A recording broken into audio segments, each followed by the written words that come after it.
एक सेठ के पास एक व्यक्ति काम करता था। सेठ उस व्यक्ति पर बहुत विश्वास करता था।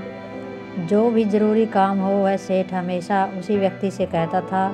वो व्यक्ति भगवान का बहुत बड़ा भक्त था। वह सदा भगवान के चिंतन, भजन, कीर्तन, श्रवण, सत्संग आदि का लाभ लेता रहता था। एक दिन उस भगत ने सेठ से श्री जगन्नाथ धाम यात्रा करने के लिए कुछ दिन की छुट्टी मांगी। सेठ ने उसे छुट्टी देते हुए कहा, भाई मैं तो हूँ संसारी आदमी, हमेशा व्यापार के काम में व्यस्त रहता हूँ, जिसके कारण कभी तीर्थ गमन का लाभ नहीं ले पाता। तुम जा ही रहे हो तो यह लो 100 रुपये मेरी ओर से, इससे श्री जगन्नाथ प्रभु के चरणों में समर्पित कर देना। भगत सेठ 100 रुपये लेकर श्री जगन्नाथ धाम यात्रा पर निकल गया। कई दिन की पैदल यात्रा करने के बाद वह श्री जगन्नाथपुरी पहुंचा। मंदिर की ओर प्रस्थान करते समय उसने रास्ते में देखा कि बहुत सारे संत भक्त जन, वैष्णव जन हरि नाम कीर्तन बड़ी मस्ती में कर रहे हैं। सभी की आंखों से आंसू धारा बह रही है। जोर जोर से हरि बोल गूंज रहा है।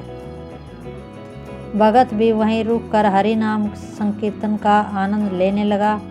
फिर उसने देखा कि संकीर्तन करने वाला भगत जन इतनी देर से सत्संग करने के कारण उनके होठ सूखे हुए हैं। वह दिखने में कुछ भूखे ही प्रतीत हो रहे थे।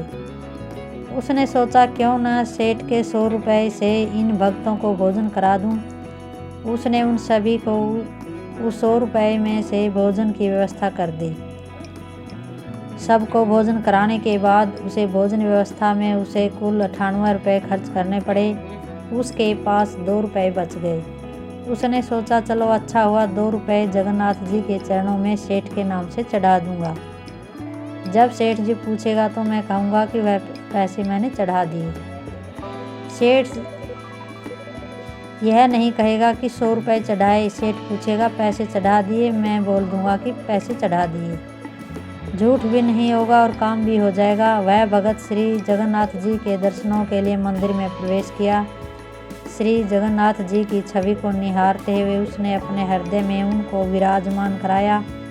अंत में उसने सेठ के 2 रुपये श्री जगन्नाथ जी के चरणों में चढ़ा दिए और बोला, यह 2 रुपये सेठ ने भेजे हैं। उसी रात सेठ के पास सपन में श्री जगन्नाथ जी आए और बोले, सेठ तुम्हारे 98 रुपये मुझे मिल गए हैं। यह कहकर श्री जगन्नाथ जी अंतर्ध्यान हो गए। सेठ सोचने लगा कि मेरा नौकर बड़ा ईमानदार है, पर अचानक उसे क्या ज़रूरत पड़ गई कि वह 2 रुपये भगवान को कम चढ़ाया। उसने 2 रुपये का क्या किया, उसे ऐसी क्या ज़रूरत पड़ी, ऐसा सेठ विचार करता रहा। काफ़ी दिन बीतने के बाद भक्त वापस गांव आया और सेठ के पास पहुंचा। सेठ ने कहा कि मेरे पैसे जगन्नाथ जी को चढ़ा दिए। भगत बोला, हाँ मैंने पैसे चढ़ा दिए सेठ जी। सेठ जी ने कहा कि तुमने 98 रुपये क्यों चढ़ाए, 2 रुपये किस काम में प्रयोग किए। तब भगत ने सारी बात बताई कि उसने 98 रुपये से संतों को भोजन करा दिया था और ठाकुर जी को सिर्फ 2 रुपये चढ़ाए थे। सेठ बड़ा खुश हुआ। वह भगत के चरणों में गिर पड़ा और बोला, आप धन्य हो, आपकी वजह से मुझे श्री जगन्नाथ जी के दर्शन बैठे बैठे हो गए। भगवान को आपके धन की आवश्यकता नहीं है। भगवान को वह 98 रुपये स्वीकार हैं जो उनके भक्तों की सेवा में खर्च किए गए, और उस 2 रुपये की कोई महत्व नहीं है जो उनके चरणों में नगद चढ़ाए गए। भगवान को भक्ति ही प्रिय है और वह भक्तों के पास होती है। अतः भगवान स्वयं भक्तों की भक्ति व सेवा करते हैं। वह कोई करे तो अत्यंत प्रसन्न होते हैं। आज की वीडियो में बस इतना ही। वीडियो पसंद आई हो तो शेयर और लाइक करें। जय श्री जगन्नाथ जी महाराज।